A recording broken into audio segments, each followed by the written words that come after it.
city you consider as home is never so attractive as when you return to it after long and difficult times in other parts of the world.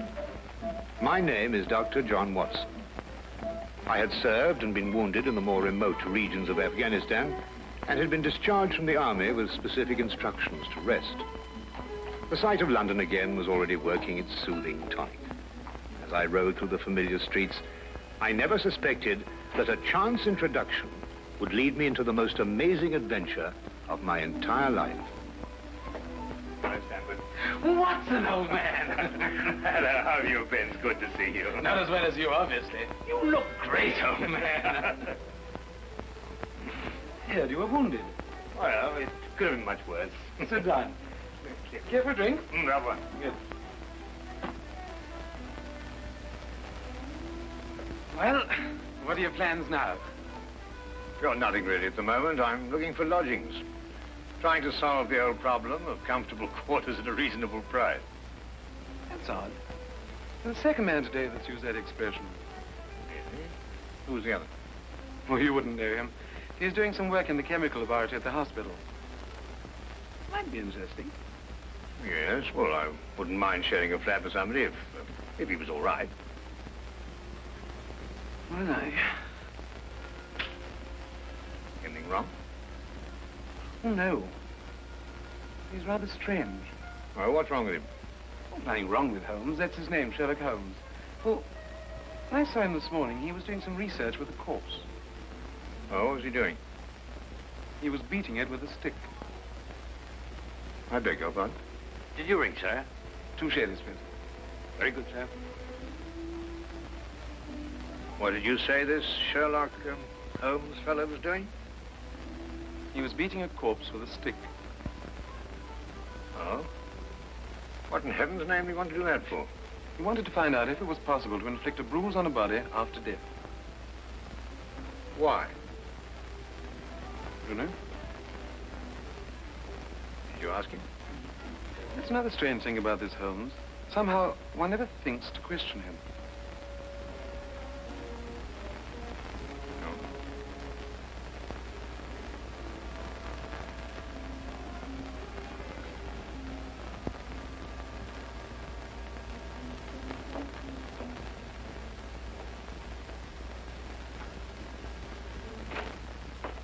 It works. It really works. You realize you've just entered the greatest chapter in the history of forensic medicine. You're Dr. Watson. Yes, I am. What works? A foolproof test for hemoglobin. You realize what this means, of course. No, I don't. You must be Sherlock Holmes. It will create a revolution in criminal investigation. Yes, I'm Holmes. How did you know I was Watson? Because you've just come back from Afghanistan. How do you do? How you do? How did you know I'd just come back from Afghanistan? Well, it's written all over you. The problem has generally been that a man is suspected of a crime months after the crime is committed. Then when they find bloodstains on objects of clothing, they can't be sure if it's blood, mud, or rust stains. But this solves the whole thing, of course. Oh, of course. Of course. Stanford told me you're looking for someone to share a flat you'd found. You know, if this test had been in existence a year ago, it would have meant that von Bishop of Frankfurt would most certainly have been hung. And that goes for Mason of Bradford, Muller, and O'Fay, naturally. Naturally. Who are these people? Did you know, I'm delighted to meet you, Watson. I think you'll like the flat. It's in Baker Street, by the way. Oh, we could pop round this afternoon and have a look at it if you care. Yes. Oh, yes, rather. I'd like that. Good. Did you mind if I play the violin? No, go right ahead. No, I don't mean now. I mean when we're sharing the flat. Oh, no, of course not. I like a bit of good music. Oh, good. I'm not very good. Oh. Tell me, Holmes. Yes. How did you know I just got back from Afghanistan? Well, it's obvious. Now, that's what you said before. It isn't a bit obvious. You're a doctor, that much we know. But with the air of a military man, therefore an army doctor. You've acquired a sunburn. I know it's not your natural color because your wrists are white. Your eyes tell me that you've recently been ill. I'd say some sort of tropical fever. You use your left arm stiffly as though you've sustained a wound. Now the problem becomes, where would an army doctor have contracted a fever, sustained a wound? The answer, my dear Watson, is in the present campaign in Afghanistan, naturally. Naturally. Of course, it's obvious. Naturally. Weeks examined the rooms at 221B Baker Street that afternoon and promptly moved in on the following day. I had, at this point, known Sherlock Holmes for only 24 hours. But the man's fantastic powers of perception, coupled with the almost unpredictable personality I'd ever encountered, kept me in a state of constant surprise when I wasn't being shocked. It was unbelievable, the things he knew and the things he didn't know. Now, really, my dear Holmes, you mean to tell me you didn't know that the Earth moved round the sun? Really? But every school child knows that. Well, now I know it, too. And I shall promptly proceed to forget it. But why? Yes. Why? Why should I remember it? Well, because it's a natural phenomenon. Well, is it important? Does it affect us? If you told me the Earth went round the moon, would it make any possible difference to our way of life? Well, to put it that way, no. Then it's useless information, and I shall do my best to forget it. I advise you to do the same. At times, I thought the man was joking and simply having a bit of fun at my expense. But I soon learned that he was in dead earnest. I also, unknown to him, made a brief classification of the man's knowledge. Literature? Nothing. Philosophy? Nothing. Astronomy? Nothing. Politics? Disinterested. Botany? He knew everything there was to know about poisons and absolutely nothing about practical gardening. Chemistry? Profound. Sensational literature? Without question, Sherlock Holmes knew the details of every horror perpetrated in the last 100 years.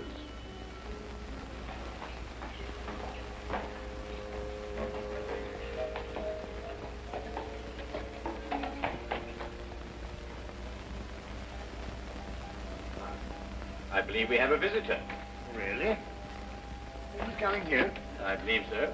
I would also say he's a retired sergeant of Marines. Oh, you know the man?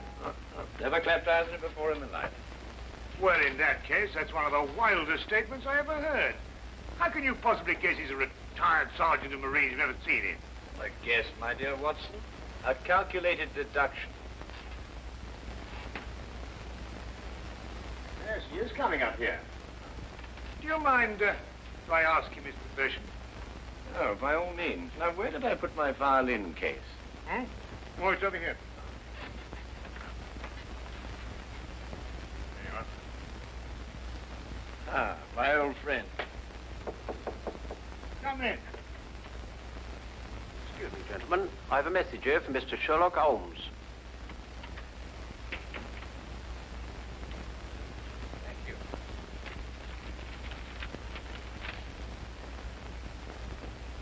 Excuse me. Sir? Do you mind telling me your occupation? Not at all, sir. I'm a civil servant employed by the police department. Thank you. I just wondered. Not at all, sir. How long have you been with the police department? Just a year, sir. Before that, I was a sergeant in the Marines. Good day, gentlemen. How did you know? An interesting letter, Watson. A very interesting letter. Perhaps you'd like to come with me. Where? To catch a murderer, of course. Of course.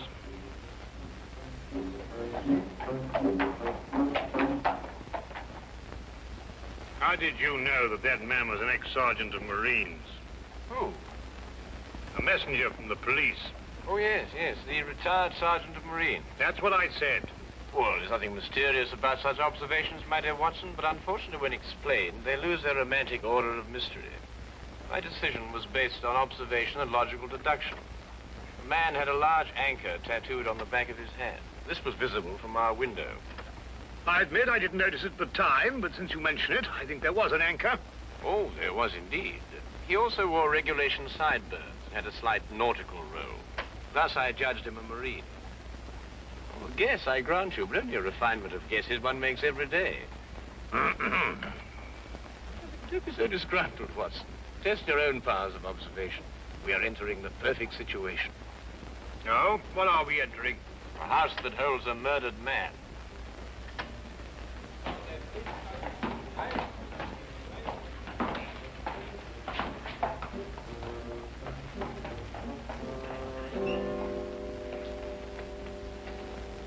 Is Inspector Lestrade inside? Yes, sir. May I have your name, please? Yes, Sherlock Holmes. This is Dr. Watson. Oh, that's quite all right, sir. Inspector Lestrade gave instructions to admit you. Oh, good. Oh, by the way, has the body been removed? No, sir, but the medical examiner's just gone. Oh, thank you. Let's hope they haven't moved things about too much. The police forces of the world seem to have an organized science of messing things about. Oh, I wouldn't say that, Holmes. Now then, move along there, everybody. Move along. There's nothing to see today. I don't know. I swear I don't know. I tried to help him. Don't you believe me? I had to do what I could. It was instinctive. Instinctive for a woman like you to commit murder. That's not true. You know it's not true. I know you hate me, but you can't believe I'd do a thing like this. Yes, I can, and I do. Please. She's a murderess. You know it as well as I.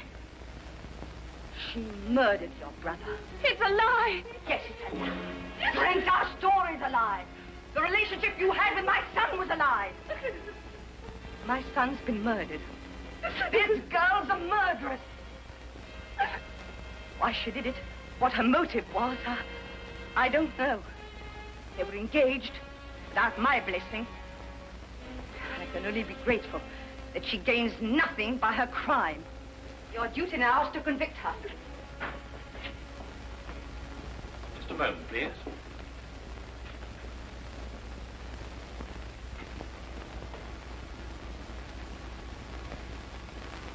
Notice the angle of incision, Watson. Yes. And the force of the blow and the general penetration of the upper region of the chest.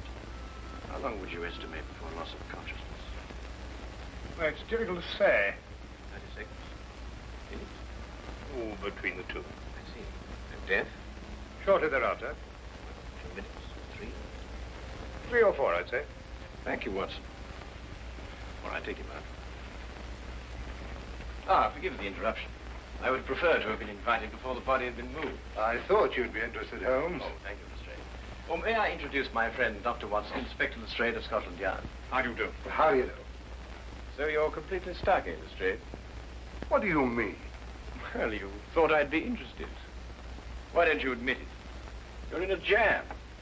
Magnificent cabinet work, don't you think? What you say isn't exactly true, Holmes. I've done you a favor. This is an interesting case. Of course, there are 1 or 2 unexplained details, but I don't believe it'll be long before we're What's clear. your principal problem? There's no motive. I found this girl with a knife in her hand. My brother lying dead on the floor. I found Peter on the floor. I tried to help him By stabbing him? by removing the knife. Anybody would have done the same thing. I love him. Oh, my dear young lady, there's no cause for you to alarm yourself. No one's accusing you of, well, of what happened.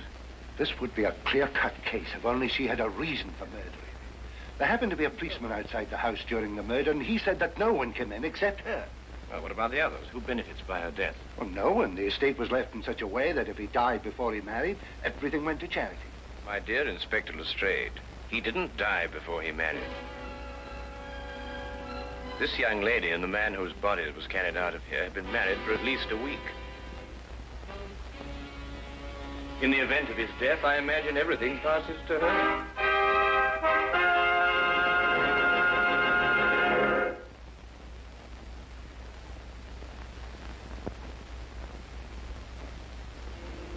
And now we return to the case of the Cunningham heritage.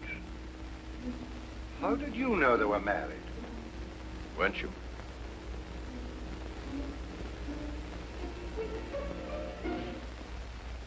Yes, a week ago. Then you do benefit by my brother's death. You're his heir. I don't know if I am or not. I only know I didn't kill him. I swear I didn't. Where were you married? We went down to Brighton last weekend. Well, why didn't Peter say anything about it? I don't know. He asked me not to say anything, so of course I didn't. I'm afraid, young lady, I'll have to ask you to accompany me to headquarters. I understand.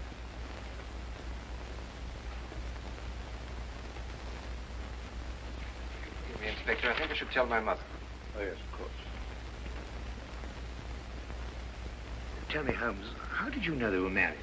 Well, the man's hands had the remains of a sunburn and the fading marks of a narrow ring, but not as yet that indentation of the finger a ring generally leaves.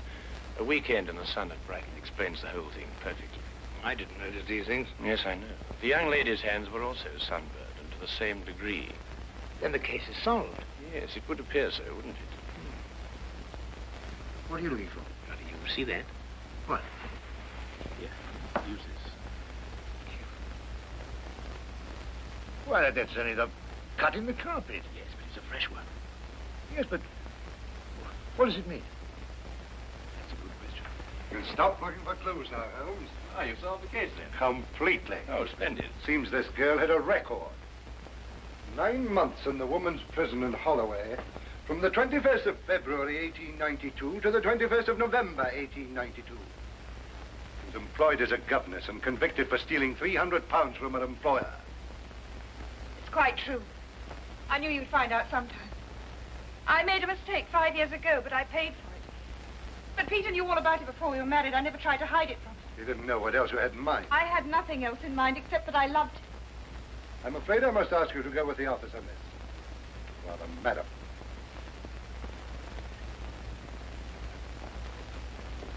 Well, that's how I like my cases. Fast and simple. Oh, indeed. You must tell me some more about it. Well, there's nothing to tell, really. Her story was that Peter asked her to call here at 10 sharp. She arrived, found the door open for her, came in here and found him writhing on the floor with a knife in his chest. She screamed, pulled it out. Just then, Brother Ralph walked in. Peter died without saying another word. So she stabbed him for the inheritance and was caught in the act. Simple. Well, falling off a log. Couldn't be simpler, could it, Watson? Well, I still think it's a tragedy. Yes, but in my job, Dr. Watson, we run up against it all the time. Cigar? No, thank you. Well, I suppose you've had some amazing adventures. Yes, but one learns to have a real philosophy of life and get a good perspective. Yes, I suppose. But just the same, I think it's a pity. Just another case of a clever girl being too clever. The clever girl who intended to murder her husband, she certainly chose the most stupid possible way to commit the crime. What was that? Well, what's this? Checkbook. Oh, amazing deduction, Lestrade. Look. So Peter Cunningham drew a check for £1,000. 6 weeks ago, and 5 weeks ago, and 4, and 3, and 2, and that's all. Well? They're drawn to cash. Well, I don't get your point. He was a very rich man. Well, it's a great deal of cash. It was his own money. I suppose he could do what he liked with it. You may have hit the proverbial nail, Lestrade. Now, look here, Holmes. You're trying to start something that just doesn't exist. Oh, do you think so? I have a great deal of respect for your opinion, Holmes. But your trouble is that you can't leave things alone.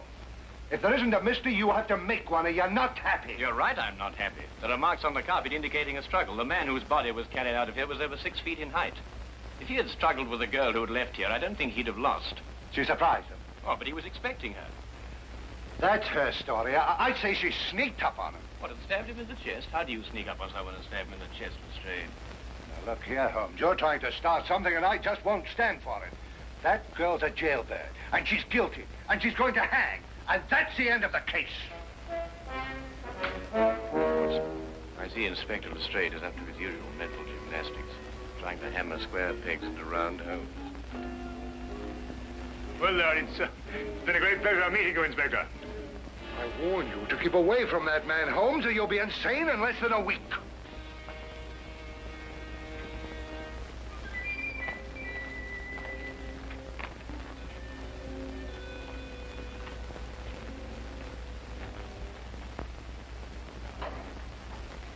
What time is it? Oh, 10:30. Perhaps you'd like to take a little stroll with me. Why? I'd like to investigate this afternoon's affair a bit further. Oh, yes. I'd like that. I thought you'd forgotten about it. Not at all. I've been thinking about it all evening. Shall we go? Then we must exchange our thoughts en route. Where are we going? To the Cunningham house. I didn't know you'd made an appointment there. I didn't. Oh, well, who do you expect to see? No one, I hope. Well, I'm terribly sorry, Holmes, but I'm afraid I don't understand what you mean when you say you want to go to the Cunningham house and you don't... You can't do that. What? Well, you can't break into the house. Why not? It's against the law, that's why not. Why, if we're caught... That's it. What is? If we're caught. But that makes no difference. It makes no difference at all. The thing is, if we're caught, it's against the law.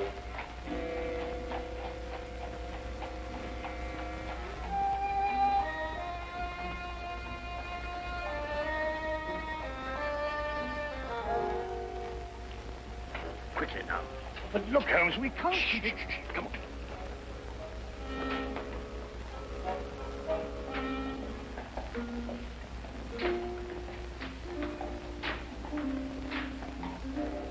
Good evening, Inspector. Good evening, Sergeant. Everything all right? Yes, sir.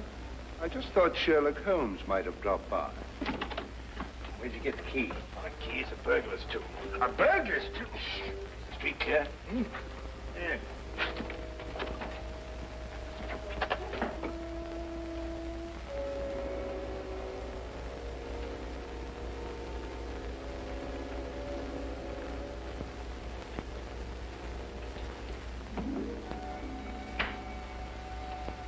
How do you know he's out? Because I had a spy watching the house. Go through that cabinet. What am I looking for? Oh, papers, bank statements, anything to indicate passage of money from Peter Cunningham's account. Go on.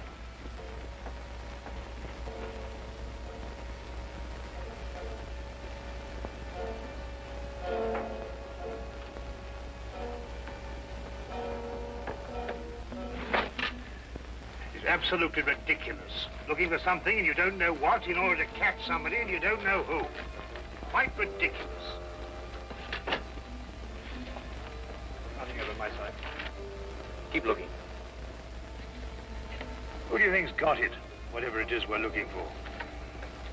Why did Peter Cunningham try to hide the fact of his marriage? A week or a month would remain indifference as far as his mother was concerned. She would never have consented to his new bride anyway.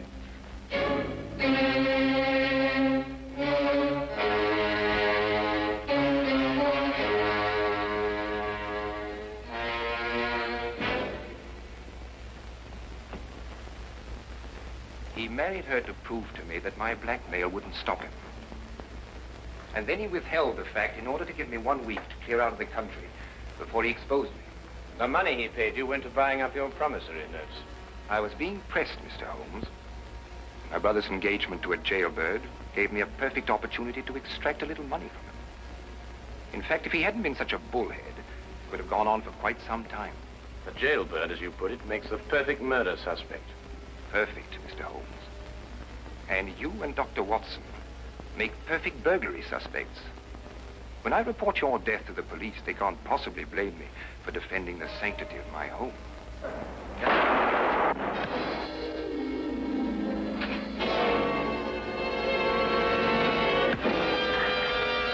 Well done, Watson. Oh, I could have done a bit better, only it was my bad shoulder. Quite all right, Watson. Think no more about it. So that's our murderer. Yes, the only possible one, of course. Only a man could have struck that blow. Peter died, as you say, within 3 or 4 minutes. And there was a bobby outside the whole time. Yes. Crystal clear. Oh, it's completely obvious. Well, what do we do now? What's going on here? Who fired that shot? We will sit with the good inspector, and with the aid of our evidence, a bit of logic, and a few simple diagrams, we will endeavor to convince him that night follows day and that 1 and 1 inevitably makes 2. How did you two get in here anyway? Now, Inspector, calm yourself, calm yourself. Come, sit down. Now, there's a good fellow. Sit right here. Now, you see, we have a great deal to talk about.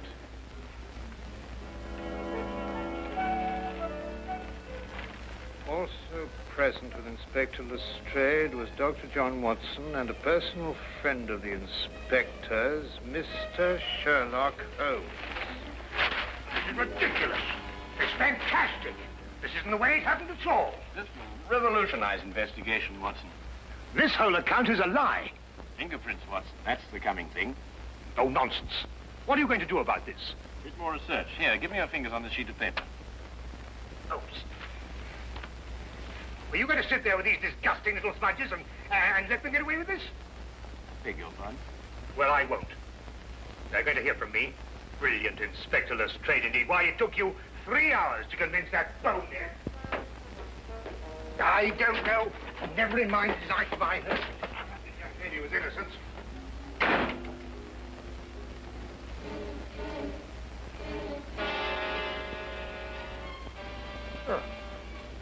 I wonder if he got more than a shoulder wound in Afghanistan.